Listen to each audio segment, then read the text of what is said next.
നമസ്കാരം. ഇത്തവണ എനിക്ക് വളരെ എക്സൈറ്റഡ് ആയിട്ടുള്ള ഒരു സ്ഥലത്തെക്കുറിച്ചാണ് പറയാനുള്ളത്. ഞാൻ നമ്മുടെ ഇരുണ്ട ഭൂഖണ്ഡം ആഫ്രിക്ക, ഞാൻ ലോകത്തിലെ എല്ലാ ഭൂഖണ്ഡങ്ങളിലും യാത്ര ചെയ്തെങ്കിലും ആഫ്രിക്കയിലും പോയിട്ടുണ്ടെങ്കിലും ആഫ്രിക്കയാണ് ഏറ്റവും കുറവ് എക്സ്പ്ലോർ ചെയ്തിട്ടുള്ള സ്ഥലം. അതിൽ തന്നെ തീരെ പോയിട്ടില്ലാത്ത സ്ഥലമാണ് കെനിയ.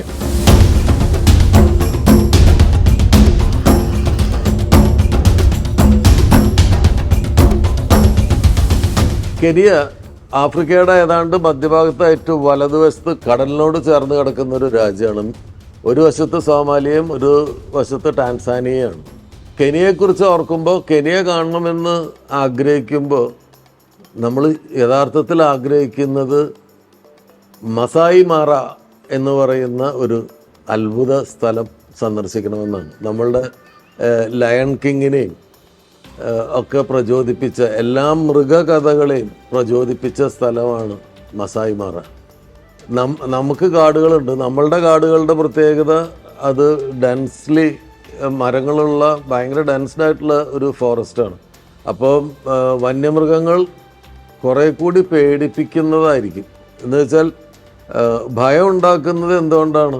ഭയം ഉണ്ടാകുന്നത് അപ്രതീക്ഷിതമായത് സംഭവിക്കുമ്പോഴും അപ്രതീക്ഷിതമായിട്ടൊരു മൃഗത്തിനെ കാണുമ്പോഴാണ് നമുക്ക് ഭയങ്കര പേടിയുണ്ടാവുക. അതായത് ഡ്രാമ ഉണ്ടാവും. നമ്മളുടെ കാടുകളിൽ നമ്മൾ യാത്ര ചെയ്യുമ്പോൾ അൺഎക്സ്പെക്റ്റഡ് ആയിട്ട് ഒരു വളവിൽ ആനക്കൂട്ടം നിൽക്കും. അതല്ലെങ്കിൽ അപ്രതീക്ഷിതമായിട്ട് നമ്മൾ വണ്ടിയിലിരുന്ന് സൈഡിലേക്ക് നോക്കുമ്പോൾ പാരലലി നടന്നു പോകുന്ന ഒരു പുലീനെ കാണും.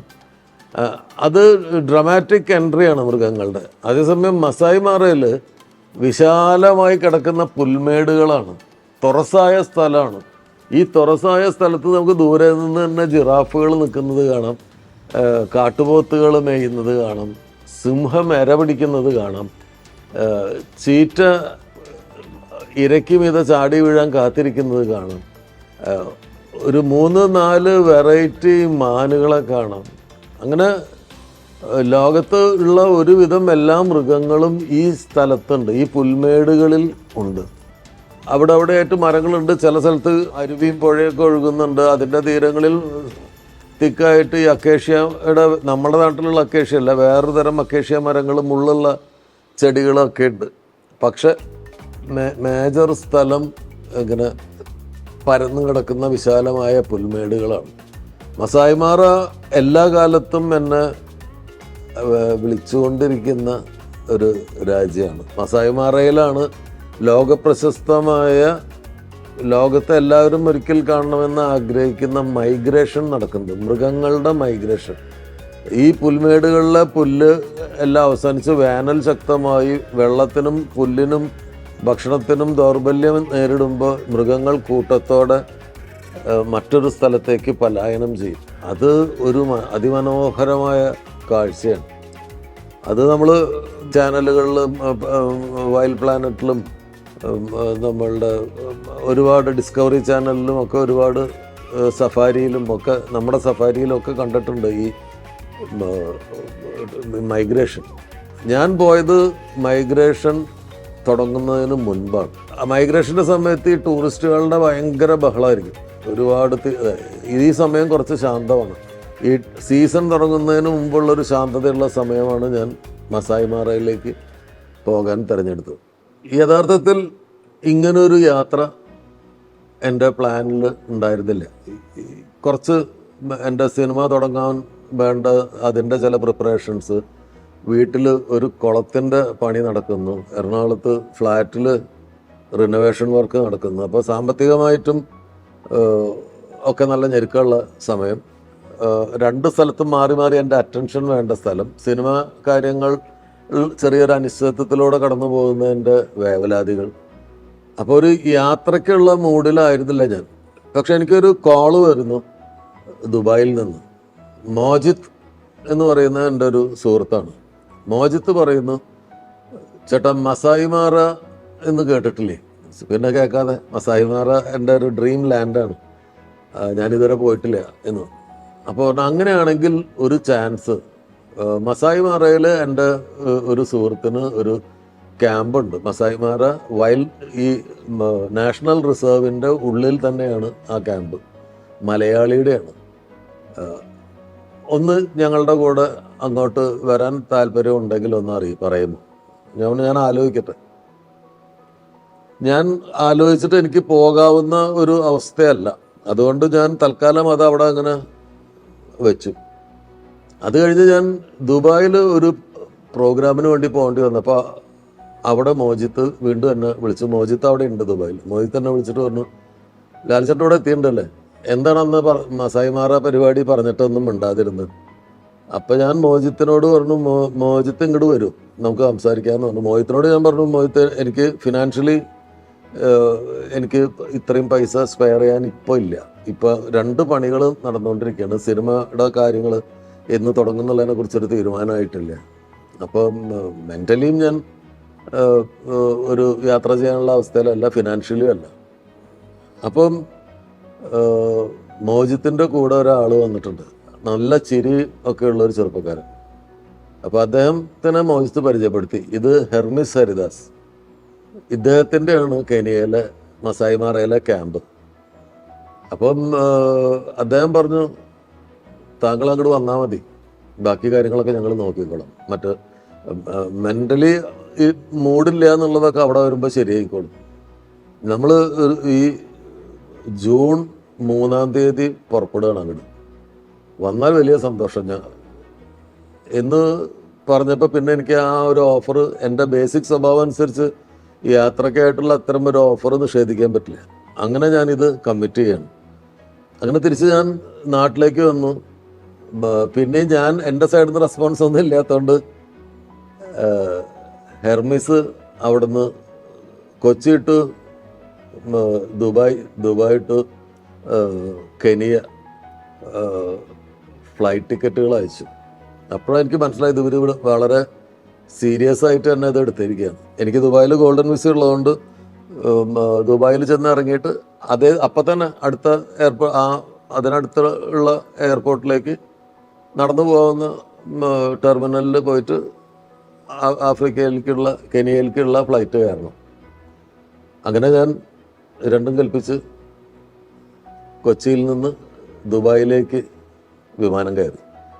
ദുബായിൽ ചെന്ന് ഇറങ്ങുമ്പോൾ അവിടെ മോജിത്ത് തന്നെ കാത്തു നിൽക്കുന്നുണ്ടായിരുന്നു. മോജിത്ത് വാ ചേട്ടാ, വാ ക്യൂ തുടങ്ങിയിട്ടുണ്ട്, വാമ്പോ എന്ന് പറഞ്ഞ് എൻ്റെ പെട്ടി എടുത്തിട്ട് മോജിത്ത് ഓടി. ഞാൻ എൻ്റെ ചെറിയ ബാഗും ബാക്ക് പാക്കും ഒക്കെ ആയിട്ട് ഞാൻ പുറകെ ഓടി. അവിടെ ചെല്ലുമ്പോൾ മോജിത്തിൻ്റെ ഭാര്യ ശ്രീകുട്ടി, മോള്, പിന്നെ മോജിത്തിൻ്റെ ഒരു ഫാമിലി ഫ്രണ്ടും ചേച്ചിയും ഒക്കെ ആയിട്ടുള്ള ബിന്ദു, അവർ എല്ലാവരും ഉണ്ട്. അപ്പോഴാണ് എനിക്ക് മനസ്സിലാണ് ഇത് മോജിത്ത് ഫാമിലിനെയും കൊണ്ടാണ് വരുന്നത്. അപ്പോൾ ചോദിച്ചാൽ ഹെർമിസ് അവിടെ അല്ല, ഹെർമിസ് കെനിയയിൽ നമ്മളെ വെയിറ്റ് ചെയ്യും. കെനിയയിൽ എന്ന് പറഞ്ഞാൽ നൈറോബിയിൽ നമ്മളെ വെയിറ്റ് ചെയ്യും. അവർ ഇന്നലെ പോയിട്ടുണ്ട്. ദുബായിൽ നിന്ന് നൈറോബിയിലേക്കുള്ള കെനിയൻ എയർലൈൻസിലാണ് പിന്നീട് യാത്ര. ഒരു മലയാളി സാധ്യതയും ഇല്ലാത്ത ഫ്ലൈറ്റ്, മുഴുവൻ ആഫ്രിക്കൻസാണ് അധികവും, വളരെ അപൂർവം കുറച്ച് വൈറ്റ്സ് ഉണ്ട്. കെനിയൻ എയർലൈൻ അത്ര ഉഗ്രനാണെന്നൊന്നും പറയാൻ പറ്റില്ല. അപ്പോൾ ചെറിയ പേടിയുണ്ട് ഉള്ളിൽ. പക്ഷെ ഞാൻ ഈ കൊച്ചിയിൽ നിന്ന് ദുബായിലേക്ക് പറക്കുകയും അവിടെ നിന്ന് വീണ്ടും ഉള്ളൊരു യാത്ര ആയതുകൊണ്ട് സമയം പുലർച്ചെ അവിടെ 1 മണി, നാട്ടിലെ സമയം ഒരു 2:30 ഒക്കെ ആയതുകൊണ്ട് നല്ല ഉറക്കത്തിൻ്റെ മൂഡിലായിരുന്നു ഞാൻ. ഫ്ലൈറ്റിൽ കയറിയ ഉടനെ ഭക്ഷണമൊക്കെ വരുന്നതിന് മുമ്പേ ഞാൻ നല്ല ഉറക്കം ഉറങ്ങി. അതുകൊണ്ട് 5.5 മണിക്കൂർ നീണ്ട വിമാനയാത്ര ഞാൻ അറിഞ്ഞേയില്ല. രാവിലെ 6 മണിക്ക് കെനിയയിൽ തലസ്ഥാനമായിട്ടുള്ള നൈറോബിയിൽ ജോമോ കെനിയാട്ട ഇൻ്റർനാഷണൽ എയർപോർട്ടിൽ ഞങ്ങളുടെ വിമാനം ലാൻഡ് ചെയ്തു. ഫ്ലൈറ്റിൽ നിന്ന് ഇറങ്ങി വിജനമായിട്ടുള്ള ഒരു എയർപോർട്ട്. രാവിലെ ആ നേരത്ത് അധികം ഫ്ലൈറ്റുകളില്ലാന്ന് തോന്നുന്നു, കാരണം ഓൾമോസ്റ്റ് വിജനമാണ്. അപ്പോൾ ഈ കെനിയനെ കുറിച്ചും ആഫ്രിക്കൻ രാജ്യങ്ങളെക്കുറിച്ചൊക്കെ നമ്മൾ ഒരുപാട് കേട്ടിട്ടുള്ള കാര്യങ്ങളുണ്ട്. അതായത് ഭയങ്കര ബ്രൈബറി ഉള്ള സ്ഥലങ്ങളാണ്, ഭയങ്കര പിടിച്ചുപറിയുള്ള സ്ഥലങ്ങളാണ്. അപ്പോൾ എല്ലാവരും ഞാൻ ഇത്തിരി കോഷ്യസ് ആയിട്ടാണ് ഇറങ്ങുന്നതും വരുന്നതൊക്കെ. അപ്പം ദുബായിൽ നിന്ന് എന്നെ സംബന്ധിച്ചിടത്തോളം കൊച്ചിയിൽ നിന്നുള്ള ഒരു സെക്യൂരിറ്റി ചെക്ക്, ഈ ബാഗുകളുടെ സ്ക്രീനിങ്, അത് കഴിഞ്ഞ് ദുബായിൽ ഇറങ്ങിക്കഴിഞ്ഞിട്ട് പുറത്തേക്ക് ഇറങ്ങുമ്പോഴത്തെ സ്ക്രീനിങ്, അത് കഴിഞ്ഞ് തിരിച്ച് വീണ്ടും ഈ നൈറോബിയിലേക്ക് വരാൻ വേണ്ടിയിട്ട് എയർപോർട്ടിൽ നടത്തിയ ബാഗിൻ്റെ സ്ക്രീനിങ്, ഇതെല്ലാം കഴിഞ്ഞിട്ട് ഇപ്പോൾ നൈറോബിയിൽ വന്ന് ഇറങ്ങുമ്പോൾ വീണ്ടും അവിടെയും സ്ക്രീനിങ് ഉണ്ട്. എല്ലാ സാധനങ്ങളും, നമ്മുടെ ബെൽറ്റും ഷൂ അടക്കം ഊരി വെച്ചിട്ടുള്ള സ്ക്രീനിങ്ങാണ്. അങ്ങനെ എൻ്റെ ബാഗുകളെല്ലാം കടന്നുപോയി. ബിന്ദു ചേച്ചീന്, മോചിത്തിൻ്റെ ഫാമിലി ഫ്രണ്ടും ചേച്ചിയൊക്കെ, ബിന്ദു ചേച്ചിയുടെ ബാഗ് അവിടെ പിടിച്ചു.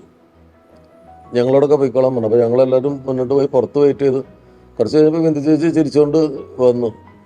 ഒന്നുമില്ല അതിനുള്ളിൽ, അവരൊന്നും നോക്കിയ പോലുമില്ല, വെറുതെ അവരെ കൊണ്ട് തുറപ്പിച്ച് എന്നിട്ട് അടച്ചിട്ട് പോയിക്കോളാൻ പറഞ്ഞു. അപ്പോൾ അത് ചിലപ്പോൾ ഒന്ന് പേടിച്ചാൽ, ടൂറിസ്റ്റുകളല്ലേ, പൈസ എന്തെങ്കിലും കിട്ടുമെന്ന് വിചാരിച്ചിട്ടാണോ എന്നറിയില്ല. എന്തായാലും ഞങ്ങൾ ഈ എയർപോർട്ടിൻ്റെ പുറത്തേക്ക് വന്നു.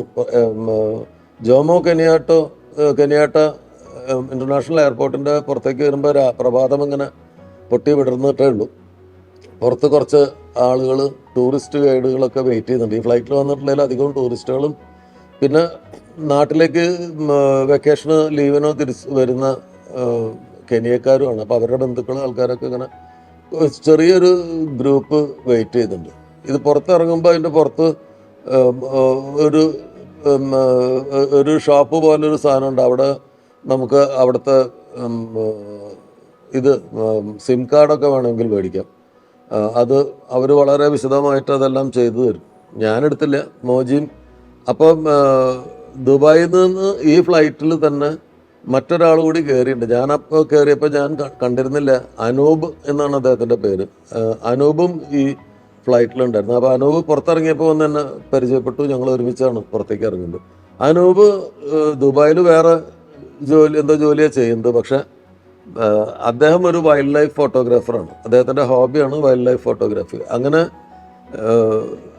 ഹെർമിസ് ഹരിദാസ് എന്ന് പറയുന്ന ആൾ നടത്തിയ ഒരു ഫോട്ടോഗ്രാഫി, നേച്ചർ ഫോട്ടോഗ്രാഫിയുടെ ഒരു വർക്ക്ഷോപ്പിൽ പങ്കെടുത്തിട്ട് അതിൽ നിന്ന് ഇൻസ്പയർഡ് ആയിട്ടാണ് ഈ മസായി മാറയിലേക്ക് ഫോട്ടോസ് എടുക്കാൻ ആദ്യമായിട്ട് വരുന്നത്. അപ്പോൾ ഞാനും അനൂപും ആദ്യമായിട്ടാണ്, ബിന്ദു ചേച്ചി ആദ്യമായിട്ടാണ്, മോജിത്തിൻ്റെ വൈഫ് ശ്രീകുട്ടിയും മോളും ആദ്യമായിട്ടാണ്. മോജിത്ത് നേരത്തെ വന്നിട്ടുണ്ട്. ജോമോ കെനിയാട്ട ഇൻ്റർനാഷണൽ എയർപോർട്ടിൽ നിന്ന് നമ്മളെ കൂട്ടാൻ വന്ന 2 കെനിയൻ സഹോദരന്മാരുടെ ടൊയോട്ട വെൽഫെയർ വണ്ടിയിൽ ഞങ്ങൾ അടുത്ത ഞങ്ങളുടെ ഡൊമസ്റ്റിക് എയർപോർട്ടായ വിൽസൺ എയർപോർട്ടിലേക്ക് പുറപ്പെട്ടു.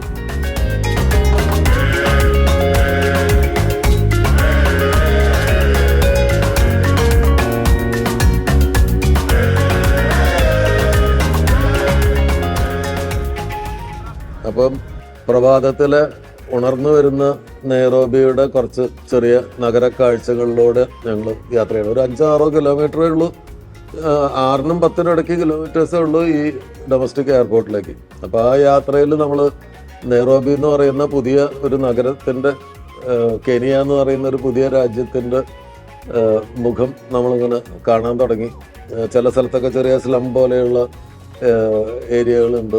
പിന്നെ നമ്മുടെ നാട്ടിലൊക്കെ ഉള്ള പോലെ, തമിഴ്നാട്ടിലും കർണാടകയിലൊക്കെ പോകുമ്പോൾ കാണുന്ന പോലെയുള്ള ഈ റോഡ് സൈഡിലുള്ള ചില വർക്ക്ഷോപ്പുകൾ, ടയർ മാറ്റുന്ന സ്ഥലങ്ങൾ, അങ്ങനെയൊക്കെയുള്ള ഷെഡുകളൊക്കെ ഉണ്ട്.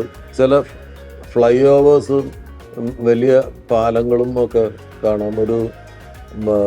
ഒരു ടോൾ ഗേറ്റ് ഒക്കെ കടന്നിട്ട് പോയി. അങ്ങനെ കെനിയയുടെ ഒരു ചെറിയ കഷ്ണം കണ്ടുകൊണ്ട് ഞങ്ങൾ ഈ വിൽസൺ എയർപോർട്ടിലേക്ക് പോകണം.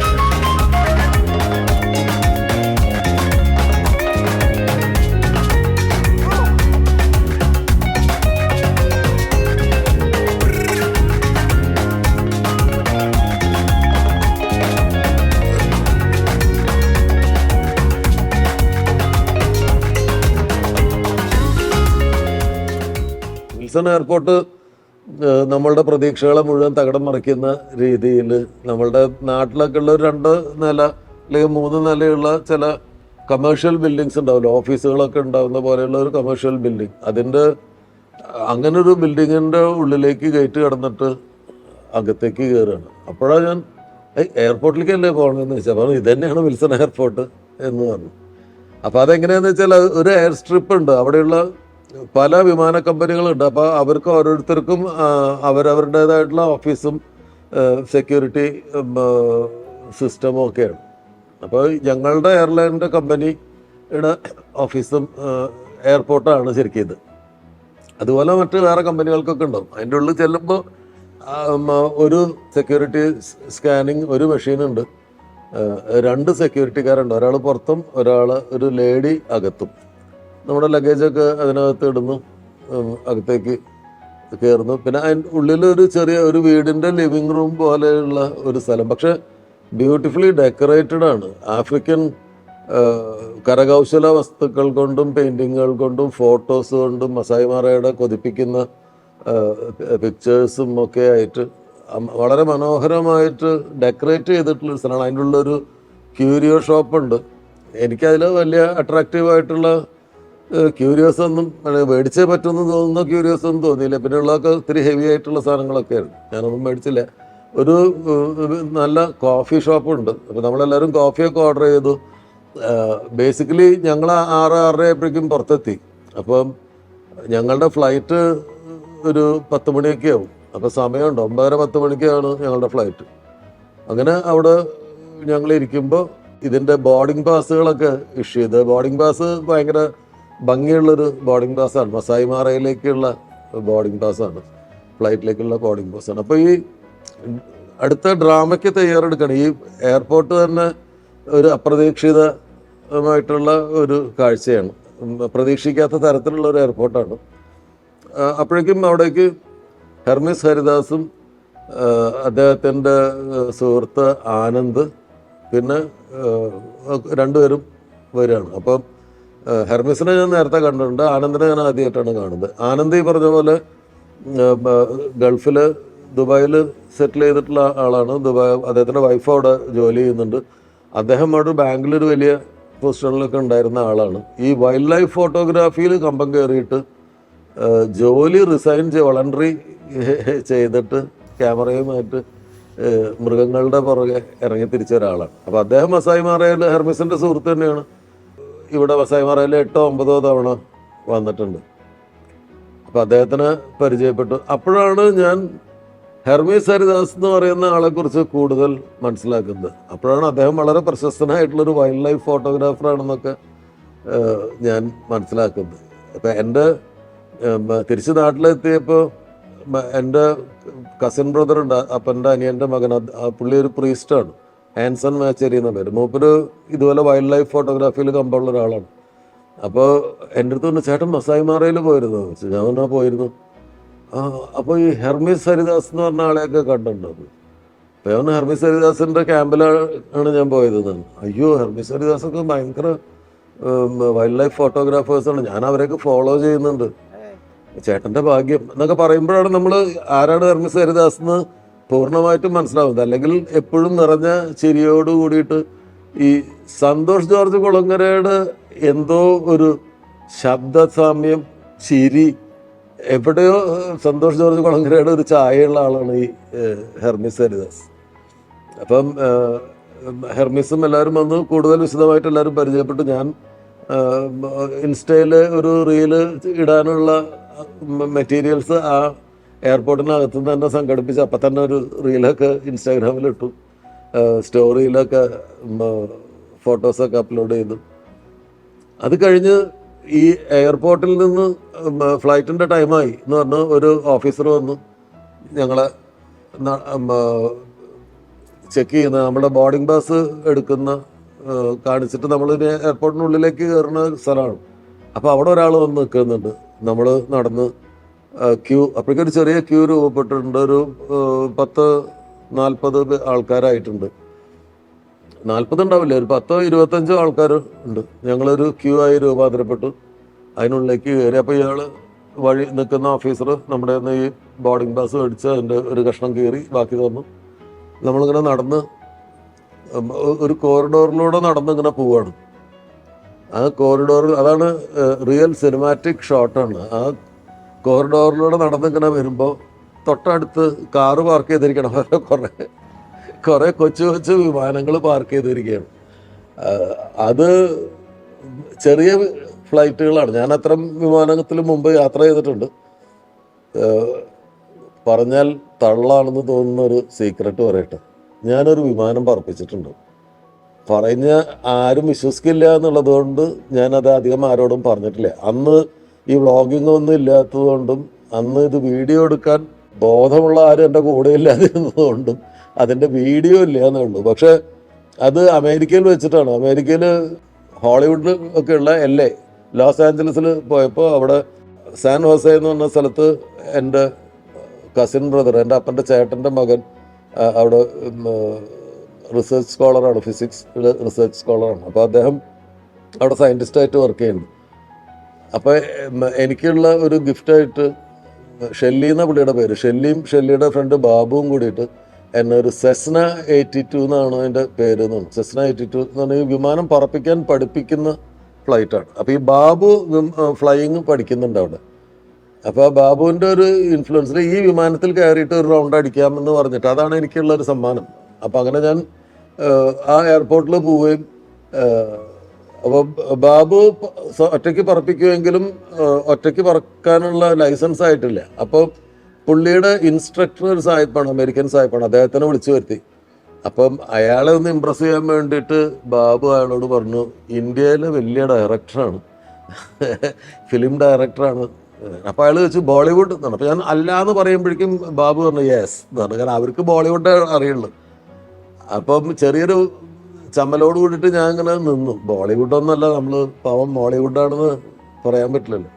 അപ്പം അങ്ങനെ ആ ഫ്ലൈറ്റിലേക്ക് കയറുമ്പോൾ അദ്ദേഹം പറഞ്ഞു ഡയറക്ടർ, അപ്പോൾ 2 പേർക്ക് പൈലറ്റിനും സഹ പൈലറ്റിനും മുമ്പിൽ തിരിക്കാം, പുറകിൽ 2 പാസഞ്ചേഴ്സിനും ഇരിക്കാം, 4 സീറ്റാണ്.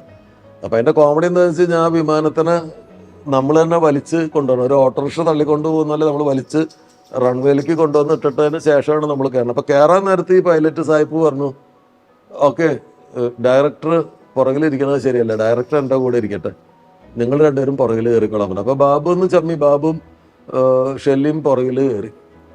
അങ്ങനെ ഇത് പുള്ളി ഓടിച്ച് റൺവേയിലേക്ക് കൊണ്ടുവന്നു. റൺവേയിൽ വന്നതിന് ശേഷം പുള്ളി എന്നോട് വെച്ച് will you drive car? Yes. Okay, that's the steering, hold it തന്നു. ഞാൻ പിടിച്ചു. എന്നിട്ട് പറഞ്ഞു that is your accelerator, press it. അപ്പോൾ ഞാൻ മെല്ലെ പ്രസ് ചെയ്തപ്പോൾ ഫ്ലൈറ്റ് മുന്നോട്ട് പോകാൻ തുടങ്ങി. അപ്പോൾ പറഞ്ഞു you are going to fly today, നിങ്ങളാണ്. അപ്പോൾ ഈ ഇതിലൂടെയുള്ള കമ്മ്യൂണിക്കേഷനും കാര്യങ്ങളൊക്കെ പുള്ളി ചെയ്യാണ്. പുള്ളി പറഞ്ഞു ജസ്റ്റ് ഇത് പിടിക്കുക, സെൻറ്റർ ലൈൻ കീപ്പ് ചെയ്യുക. അങ്ങനെ സെൻറ്റർ ലൈൻ കീപ്പ് ചെയ്തിട്ട് അങ്ങനെ കൈ പിടിച്ചുകൊണ്ടിരിക്കാൻ പറഞ്ഞു. അങ്ങനെ പിടിച്ചുകൊണ്ടിരുന്ന ആക്സിലേറ്റർ കൊടുത്തല്ലോ. പറഞ്ഞു മോർ മോർ മോർ മോർ എന്ന് പറഞ്ഞതനുസരിച്ച് ഞാൻ ആക്സിലേറ്റർ കൂട്ടി കൊടുത്തോണ്ടിരുന്നു. അങ്ങനെ ഇത് നല്ല സ്പീഡായി. അപ്പോൾ പുറകിലിരുന്ന് ഷെല്ലിയും ബാബുവും അയ്യോ വേണ്ട, he don't know how to fly, he don't know, don't do that sir, don't do that എന്നൊക്കെ പറഞ്ഞിട്ട് പുറകിൽ നിന്ന് ബഹളം ഉണ്ടാക്കുന്നുണ്ട്. പക്ഷെ ഇയാൾ അതൊന്നും മൈൻഡ് ചെയ്യില്ല. എല്ലാവർക്കും ചെവിയിൽ ഇത് വയ്ക്കും, ഭയങ്കര സൗണ്ടായിരിക്കും. അപ്പോൾ ഈ ഹെഡ്ഫോൺ വയ്ക്കും. അപ്പോൾ അത് കൂടെ കമ്മ്യൂണിക്കേഷനൊക്കെ നടക്കുക, ചെറിയ മൗത്ത് പീസും ഒക്കെ ഉണ്ട്. അങ്ങനെ ഈ ലൈനിലൂടെ ഇതിങ്ങനെ പോവാണ്.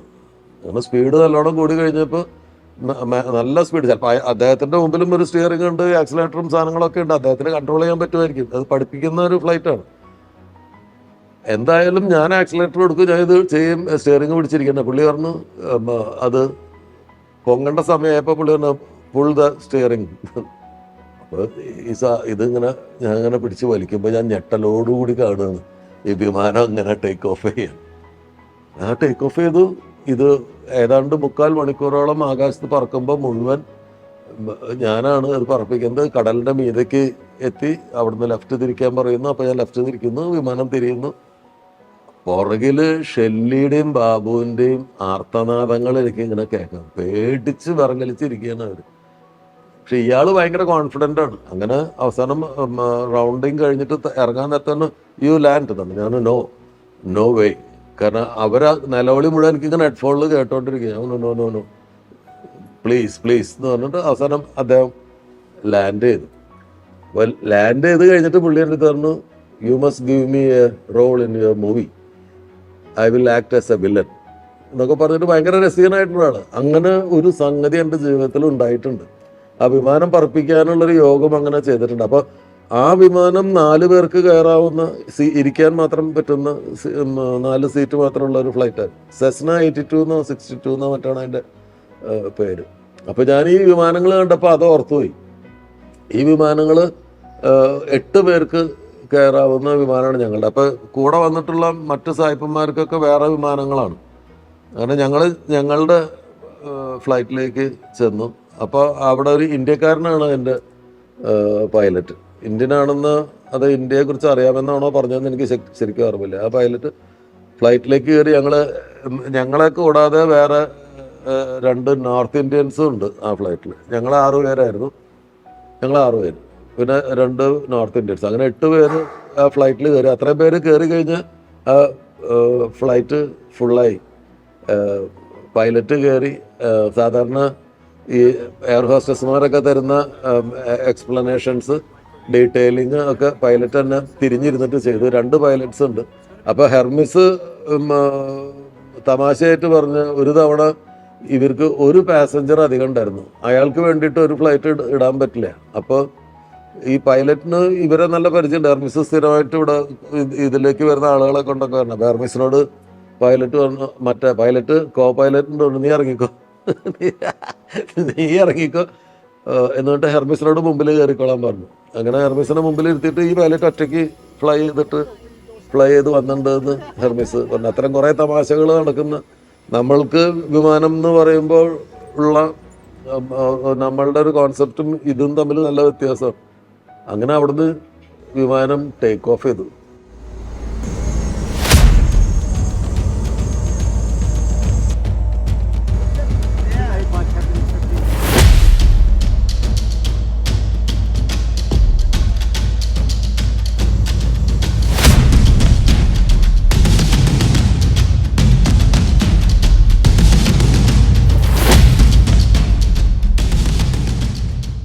ടേക്ക് ഓഫ് ചെയ്ത് കഴിയുമ്പോഴാണ് നമുക്ക് താഴേക്ക് നോക്കുമ്പോൾ കാണുന്ന കാഴ്ചകൾ അതിമനോഹരമാണ്. എത്രയോ കിലോമീറ്ററുകളോളം പരന്ന് കിടക്കുന്ന ബാരനായിട്ടുള്ള ലാൻഡ്, പുല്ല് മാത്രമുള്ള സ്ഥലങ്ങൾ, ഇടയ്ക്കൂടെ ഒഴുകുന്ന ചെറിയ പുഴകൾ, വളരെ മനോഹരമായൊരു ഭൂപ്രകൃതി നമുക്ക് താഴെ കാണാൻ പറ്റും. ഏതാണ്ട് അരമണിക്കൂർ നീണ്ട ഈ വിമാനയാത്രയുടെ ഒടുവിൽ ഞങ്ങൾ ചെന്ന് ഇറങ്ങിയത് ഒൽക്കിയാംബോ എയർ സ്ട്രിപ്പ് എന്ന് പറയുന്ന ഒരു സ്ഥലത്താണ്. അത് ഈ മസായ് മാറ നാഷണൽ റിസർവിൻ്റെ ഉള്ളിൽ തന്നെയുള്ള ഒരു എയർ സ്ട്രിപ്പ്. ചുറ്റും ഈ കാടാണ്, അതിൻ്റെ നടുവിലൊരു എയർ സ്ട്രിപ്പാണ്. അപ്പോൾ അവിടെ 1-2 വിമാനങ്ങൾ ആളുകൾ ഇതുപോലെ ഇറക്കി വിട്ടിട്ട് തിരിച്ച് ഫ്ലൈ ചെയ്യാൻ വേണ്ടി കാത്തു കിടക്കുന്നു. കുറേ ജീപ്പുകൾ, നമ്മുടെ ലാൻഡ് ക്രൂയിസേഴ്സാണ് അവർ യൂസ് ചെയ്യുന്നത്, ഓൾട്ടർ ചെയ്ത ലാൻഡ് ക്രൂയിസേഴ്സാണ്. അപ്പോൾ ഒരു 5-10 ലാൻഡ് ക്രൂയിസേഴ്സ് ഇങ്ങനെ നിരന്ന് കിടക്കുന്നുണ്ട്. ഈ സഞ്ചാരികളെ പിക്ക് ചെയ്യാൻ വേണ്ടിയിട്ടുള്ള ഗൈഡുകളും മസായി വേഷത്തിലുള്ള ഗൈഡ്സ് ആൻഡ് ഡ്രൈവേഴ്സ് അവർ വെയിറ്റ് ചെയ്യുന്നുണ്ട്. പിന്നെ അതൊക്കെ നമ്മൾ മീതെന്ന് കാണാം. 2 റേഞ്ചേഴ്സിൻ്റെ 2 ജീപ്പുകൾ അവിടെ വെയിറ്റ് ചെയ്യുന്നുണ്ട്. ആ എയർ സ്ട്രിപ്പിലേക്ക് നമ്മുടെ വിമാനം വന്ന് ഇറങ്ങി. അതൊരു വല്ലാത്ത അനുഭവമാണ്. നമ്മൾ ഒരു കാടിൻ്റെ നടുവിലേക്ക് ഇങ്ങനെ വന്ന് ഇറങ്ങണം. ഒരു നഗരത്തിൽ നിന്ന്, നെയ്റോബി നഗരത്തിൽ നിന്ന് ഒരു അരമണിക്കൂർ കൊണ്ട് നമ്മളൊരു വനത്തിൻ്റെ, കെനിയൻ നാഷണൽ റിസർവിലേക്ക് വന്നിറങ്ങുകയാണ്. അവിടെ നമ്മളെ കാത്തു നിൽക്കുന്ന ഈ മസായി ഗൈഡ് കം ഡ്രൈവേഴ്സായിട്ടുള്ള നിക്സൺ എന്ന് പറഞ്ഞ ഒരാളാണ് ഞങ്ങളുടെ ഡ്രൈവർ. നിക്സൺ മസായി വേഷത്തിൽ വന്ന് വിമാനത്തിൽ നിന്ന് തന്നെ കൈ പിടിച്ചൊക്കെ പുറത്തേക്ക് ഇറക്കി. പിന്നെ ഞങ്ങൾ അവിടെ കുറച്ച് നേരം ചുറ്റി കളിച്ച് നിന്നു. കാരണം ഈ വിമാനങ്ങൾ ടേക്ക് ഓഫ് ചെയ്യുന്നതൊക്കെ വീഡിയോയിൽ ഷൂട്ട് ചെയ്യാൻ വേണ്ടിയിട്ട് ടേക്ക് ഓഫ് ചെയ്യുന്നു. ഈ പൈലറ്റ് തന്നെ ഇറങ്ങി വന്നിട്ട് ഡോർ അടയ്ക്കുന്നു. അങ്ങനെയുള്ള തമാശകളൊക്കെ ഷൂട്ട് ചെയ്തിട്ട് ഞങ്ങൾ പിന്നെ ഈ നിക്സൺ ഡ്രൈവ് ചെയ്യുന്ന ലാൻഡ് ക്രൂയിസറിൻ്റെ ഉള്ളിലേക്ക്, ഓൾട്ടേഡ് ലാൻഡ് ക്രൂയിസറിൻ്റെ ഉള്ളിലേക്ക് ക്യാമറയും ബാഗും സാധനങ്ങളൊക്കെ 2 വണ്ടികളിലായിട്ട് ഞങ്ങൾ പുറപ്പെട്ടു.